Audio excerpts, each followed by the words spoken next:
నిన్న సాయంత్రము already admit అయిన పిల్లలకి రోజువారీ ఇంజెక్షన్ ఇచ్చినప్పుడు 9 మందికి అమాక్సిక్లావ్ ఇంజెక్షన్ ఇస్తుండగా ఒక 7 మందికి స్వల్పమైన డ్రగ్ రియాక్షన్స్ వచ్చాయండి. జ్వరము 1 లేదా 2 ఒక వాంతి అలా వచ్చింది. వెంటనే డ్యూటీలో ఉన్న డాక్టర్లు ఇద్దరు అప్రమత్తమై వెంటనే వాళ్ళకి తగిన వైద్యం అందించారు. డ్యూటీలో ఉన్న డాక్టర్లు కాకుండా ఈ విషయం తెలియగానే మిగతా మొత్తం డిపార్ట్మెంట్ లో పీడియాట్రిక్స్ విభాగంలో పనిచేసే అందరు డాక్టర్లు వచ్చి పిల్లల్ని పర్యవేక్షించి వాళ్ళని కొద్దిసేపు మానిటర్ చేసి తగిన వైద్యం అందించి పిల్లలందరూ సురక్షితంగా ఉన్నారని తెలిసిన తర్వాతే డ్యూటీ దిగారండి. ప్రస్తుతానికైతే పిల్లలందరూ చాలా సేఫ్ గా ఉన్నారు. ఏ డ్రగ్ వల్ల అయితే ఈ రియాక్షన్ వచ్చిందని మేము అనుకుంటున్నామో ఆ డ్రగ్ అన్ని వెనక్కి పంపిస్తున్నాం. ఒక స్టాండర్డ్ ఆపరేటింగ్ ప్రొసీజర్ ప్రకారం ఒక ఫార్మకో విజిలెన్స్ టీమ్ కి మేము ఇన్ఫార్మ్ చేశాము. ఈ డ్రగ్ రియాక్షన్ నుంచి కూడా మేము హైయర్ అథారిటీస్ కి ఇన్ఫార్మ్ చేస్తాము.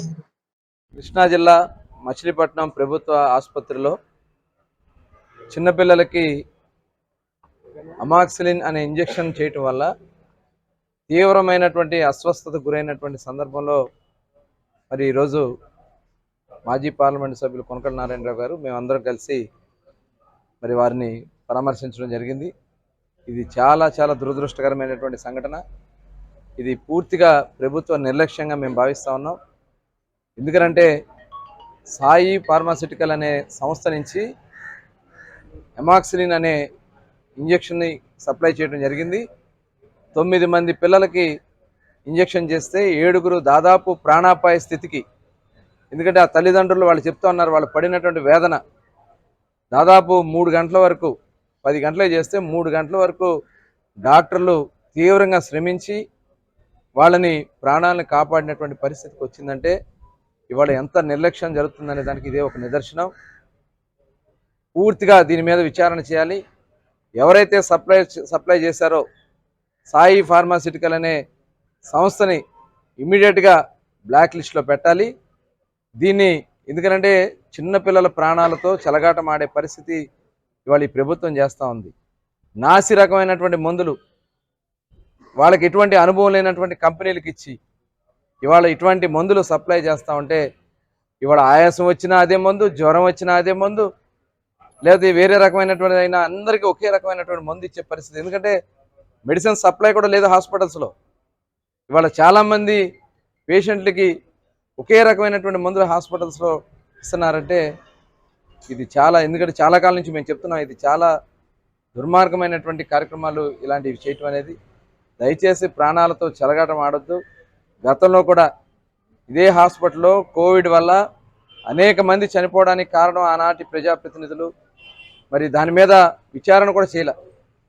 రెమిడైజర్ ఇంజెక్షన్స్ ఆ రోజున పెద్ద ఎత్తున బ్లాక్లో అమ్ముకున్నారు స్థానిక పేర్ని నాని గారు వారి కుమారులు.